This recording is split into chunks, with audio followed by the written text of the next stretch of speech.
क्या ये सच है कि बहुत से लोग समस्याओं के सामने खड़े होकर बस इंतजार करते हैं और आशा करते हैं कि समस्याएं अपने आप हल हो जाएंगी? यह एक आम सोच है कि समस्या से बचने का सबसे अच्छा तरीका इंतजार करना और उम्मीद रखना है। इस वीडियो में हम बात करेंगे कि समस्याओं के सामने खड़े होकर इंतजार करना सबसे अच्छा विकल्प नहीं है। हम आपको सिखाएंगे कि समस्याओं का सामना करना ही उन्हें हल करने का सही और प्रभावी तरीका है। इस वीडियो के माध्यम से हम सीखेंगे कि समस्याओं का समाधान केवल हमारी कड़ी मेहनत, लगन और सही दिशा में कदम उठाने से ही हो सकता है। एक बार की बात है, एक राज्य का राजा बहुत चिंतित था क्योंकि उसकी पत्नी का जन्मदिन नजदीक आ रहा था। ऐसा कहना है कि अभी भी उनके वैवाहिक जीवन में हजारों परेशानियां थी, लेकिन राजा अपनी पत्नी को उसके जन्मदिन पर ऐसा उपहार देना चाहता था कि उसके जीवन में मौजूद दुख कम से कम उस दिन के लिए तो दूर हो जाए।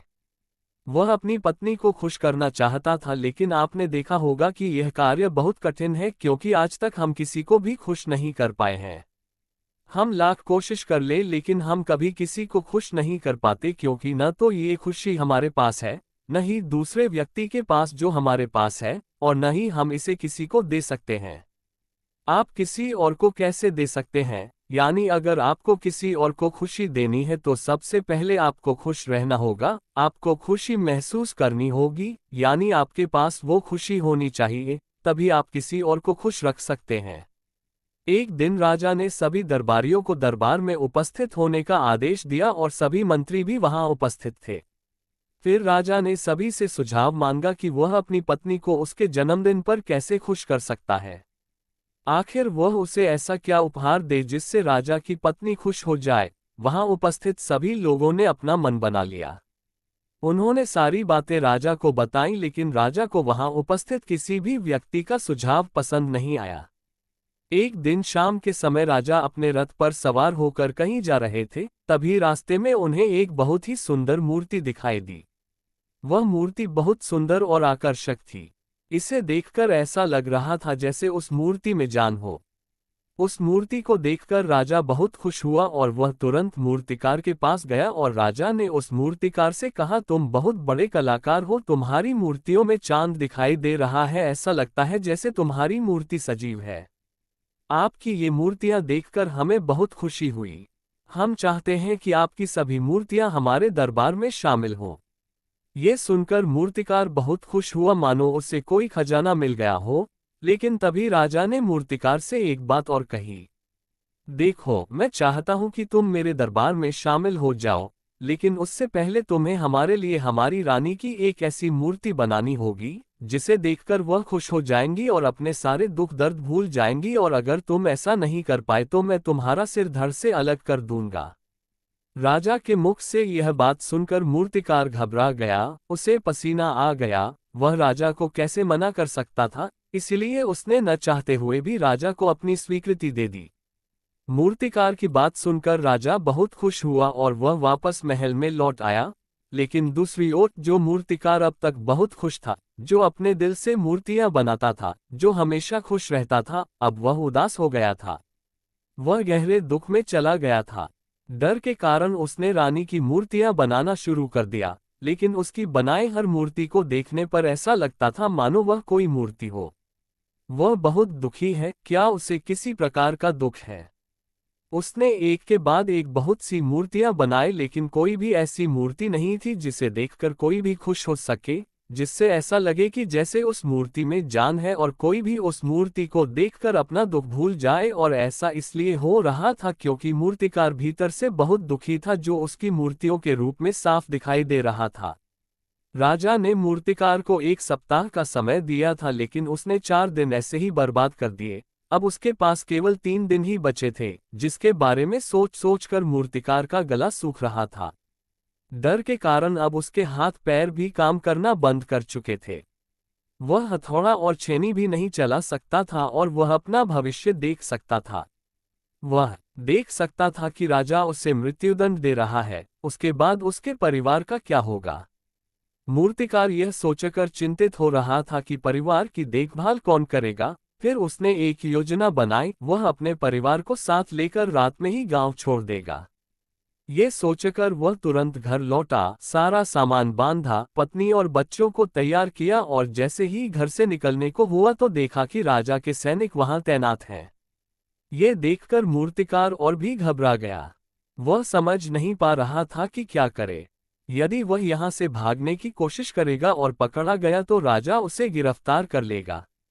साथ ही उसके परिवार को भी मौत की सजा दी जाएगी। उसे कुछ समझ में नहीं आ रहा था। फिर वह जमीन पर बैठ गया और रोने लगा और अपनी पत्नी से बोला कि अब से बच्चों की देखभाल तुम्हें ही करनी होगी। मैं और तुम सिर्फ इसलिए साथ थे क्योंकि मैं उस तरह की मूर्ति बनाने में सक्षम नहीं हूँ जैसा राजा ने मुझे बनाने का आदेश दिया है, जिसके कारण राजा मुझे मृत्युदंड देंगे। वह मेरा सिर धड़ से अलग कर देंगे और उसके बाद तुम्हें बच्चों की देखभाल करनी होगी। ये कहकर वह जोर जोर से रोने लगा। रात बीत गई और अगली सुबह एक गुरु मूर्तिकार के दरवाजे पर भिक्षा मांगने आए। मूर्तिकार उसके पास भिक्षा लेकर आया और उसे भिक्षा दी। मूर्तिकार बहुत परेशान लग रहा था, जिसे देखकर गुरु ने मूर्तिकार से कहा, बेटा, हमारे जीवन में दुख और सुख आते रहते हैं। हमारे जीवन में दुख और समस्याएं तो हैं, लेकिन इन सभी दुखों और समस्याओं का समाधान भी है, लेकिन हमें केवल दुख और समस्याएं ही दिखाई देती हैं।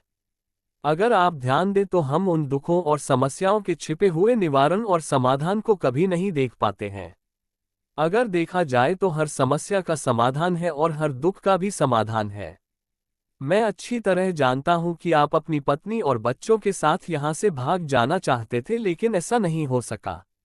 जब मूर्तिकार ने गुरु के मुख से ये बातें सुनी तो वह उनके चरणों में गिर पड़ा और हाथ जोड़कर गुरु से बोला, हे गुरुवर, कृपया मुझे बताइए कि मुझे क्या करना चाहिए।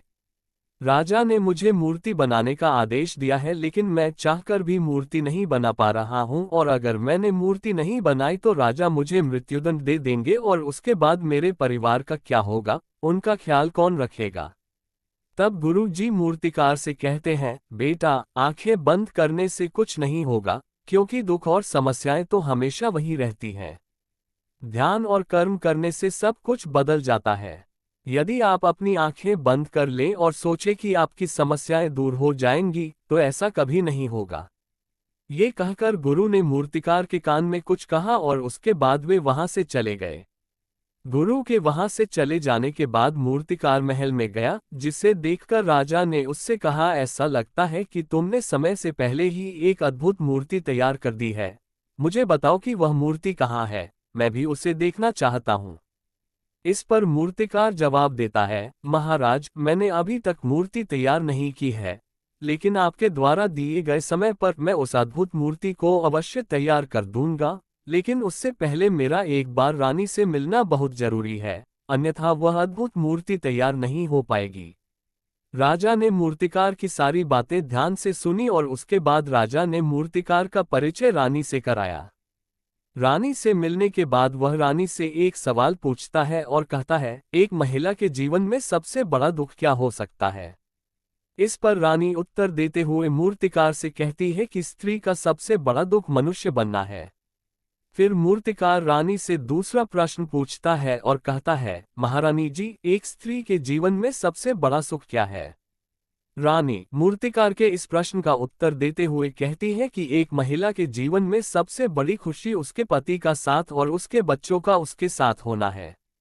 रानी के मुख से अपने प्रश्नों का उत्तर जानकर मूर्तिकार बहुत प्रसन्न हुआ और उनसे अनुमति लेकर वह अपने घर वापस लौट आया और अब से वह दिन रात उस मूर्ति पर काम करने लगा।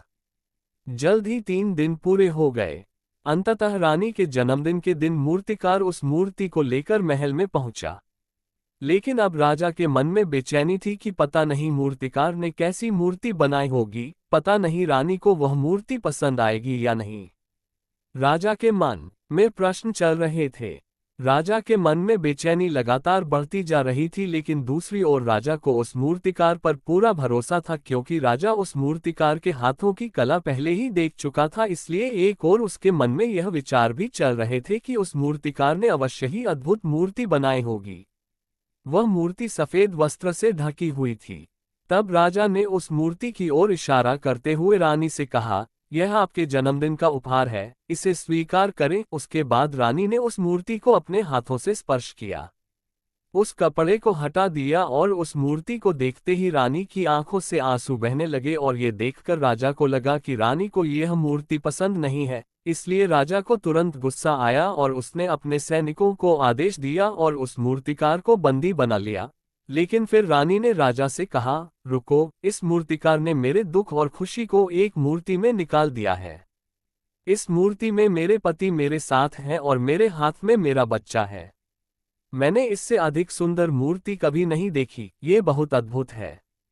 यह अद्भुत है, मेरे लिए इससे अधिक सुंदर उपहार कोई और नहीं हो सकता। मैं चाहता हूं कि ऐसा वास्तव में मेरे जीवन में घटित हो। मेरे पति भी मेरे साथ हैं और मेरी गोद में एक बच्चा भी है।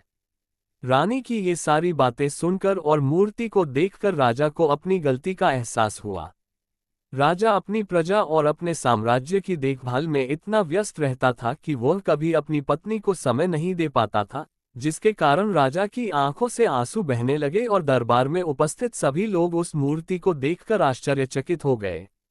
आज तक इतनी सुंदर और सजीव प्रतिमा किसी ने नहीं देखी। इसके बाद राजा ने मूर्तिकार को रिहा करवा दिया और उसे ढेर सारे इनाम दिए तथा अपने राज दरबार में जगह भी दी।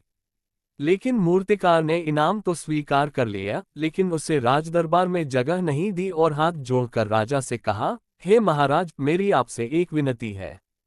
आपने मुझे चेतावनी दी थी कि अगर मैं यह मूर्ति नहीं बना पाया तो आप मुझे मृत्युदंड देंगे। लेकिन मैं आपसे बस इतना कहना चाहता हूं कि हम में से कोई भी प्राणी हो, हर किसी का जीवन महत्वपूर्ण है। वे आपके या रानी के समान ही बहुमूल्य हैं। इसलिए बिना गलती के किसी को भी सजा नहीं मिलनी चाहिए। मेरी पत्नी ने मुझसे कहा कि राजा की मित्रता और शत्रुता दोनों ही अच्छी नहीं है, इसलिए मुझे आपके राज दरबार में कोई स्थान नहीं चाहिए। मैं अपनी छोटी सी दुनिया में बहुत खुश हूँ। मैं अपने छोटे परिवार से बहुत खुश हूँ। मैं अब तक जो कर रहा हूँ वह मुझे पसंद है और मैं जीवन भर भी यही करना चाहता हूँ। मैं जैसा भी हूँ, आज मैं जितना भी खुश हूँ, मुझे बहुत खुशी है। मैं एक खुश व्यक्ति हूँ, अब मुझे अनुमति दें। ये कहकर मूर्तिकार वहां से चला गया। दोस्तों, इसी तरह हमारे जीवन में भी बड़ी बड़ी परेशानियां और दुख आते हैं, लेकिन असल में ये दुख और परेशानियां हमें कुछ सिखाने आती हैं, लेकिन हम बस उन दुखों और परेशानियों को देखते रह जाते हैं। हम उनका समाधान ढूंढने का जरा सा भी प्रयास नहीं करते और जब दुख के समय क्रोध करते हैं तो वास्तव में हम अपना ही नुकसान कर लेते हैं। जो लोग बुद्धिमान हैं, वे अपने दुखों और समस्याओं से यह सबक सीखते हैं। हम सोचते हैं कि उन्हें कठिन परिस्थितियों में शांत रहना चाहिए और उन दुखों से छुटकारा पाना चाहिए, उन समस्याओं को सुलझाना चाहिए, लेकिन हम में से अधिकतर लोग ये सीख नहीं पाते हैं और दुख और समस्याओं के समय क्रोधित हो जाते हैं। वे यह अच्छी तरह जानते हैं कि हमें दुख और समस्या के समय शांत रहना चाहिए और उसका समाधान ढूंढने का प्रयास करना चाहिए, लेकिन हम बार बार वही गलती दोहराते रहते हैं। जब भी हमारे सामने कोई कठिन परिस्थिति आती है तो हम बार बार गुस्सा करने लगते हैं और गुस्सा करने से हम खुद को ही नुकसान पहुंचा लेते हैं। हम ऐसा इसलिए करते हैं क्योंकि क्रोध में हम कभी कुछ नहीं सीख सकते। क्रोध में हमारा मस्तिष्क काम करना बंद कर देता है और उसे सिर्फ वही परिस्थिति दिखाई देती है जो उसके विरुद्ध है और वह समय जो उसके विरुद्ध है, और जो जीवन के दुखों के माध्यम से इन समस्याओं से कुछ भी नहीं सीख सकता, ऐसा व्यक्ति पूरी तरह से दलदल में फंसे हुए व्यक्ति की तरह है जो परिस्थितियों के दलदल में इतना फंस गया है कि वह वहां से निकल नहीं सकता, चाहे वह कितना भी छटपटाने की कोशिश करे, और जितना छटपटाएगा उतना ही वह उस दलदल में फंसता चला जाएगा। जबकि आपको शांत रहना चाहिए और अपने दिमाग का इस्तेमाल करना चाहिए। अपने हाथ पैर मारने की बजाय आपको अपने दिमाग का इस्तेमाल करना चाहिए और सोचना चाहिए कि इस दुख, इस समस्या और इस कठिन परिस्थिति का समाधान क्या हो सकता है। लेकिन आपने खुद को पहले ही दलदल में डाल दिया है और ऐसी स्थिति में लगातार अपने हाथ पैर मारने से आप खुद को उस दलदल में और भी नीचे धकेलते जा रहे हैं। फिर ऐसी स्थिति में आप उस समस्या का सामना कैसे करेंगे, आप वहां से कैसे निकलेंगे? और जो व्यक्ति थोड़ा भी जागा हुआ है, वह वास्तव में अपना समय दुखों और समस्याओं से राहत और समाधान खोजने में बिताता है। वो जानते हैं कि राहत और समाधान हीरे की तरह है, हीरे की खान की तरह है। जैसे हीरा मिलता है और फिर उसे तराशा जाता है, जिसके बाद उस हीरे की कीमत अनमोल हो जाती है। उसी तरह दुखों और समस्याओं में भी समाधान और राहत ढूंढने की जरूरत होती है और हमें उसकी तलाश भी करनी चाहिए, और जब आप उसे ढूंढ लेते हैं तो आपको एक ऐसी संपदा मिलती है, एक ऐसी समझ, एक ऐसा विश्वास, एक ऐसी ताकत मिलती है कि उसके बाद जब भी आपके सामने कोई समस्या या कठिनाई आती है तो आप अकेले नहीं होते, बल्कि आप समझ जाते हैं कि वो कठिन परिस्थिति आपको कुछ सिखाने आए हैं और आप उसका डटकर सामना करते हैं। आप उससे वो सारी चीजें सीखते हैं जो वो आपको सिखाना चाहती है, और उसके बाद आप और भी मजबूत हो जाते हैं। आपका विश्वास और भी बढ़ जाता है। आप और भी शक्तिशाली और मजबूत हो जाते हैं। इसीलिए महात्मा बुद्ध कहते हैं कि दुख है तो उसका समाधान भी है, समस्या है तो उसका समाधान भी है।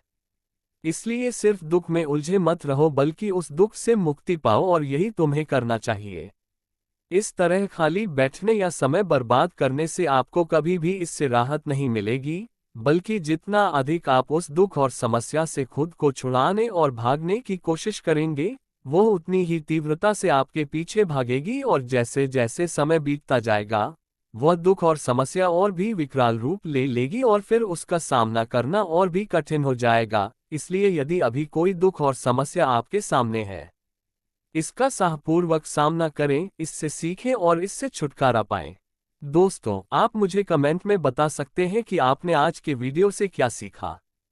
इसके साथ ही मुझे उम्मीद है कि आपको आज का वीडियो पसंद आया होगा, तो इस वीडियो को उस व्यक्ति के साथ जरूर शेयर करें। धन्यवाद। नमो बुद्धाय।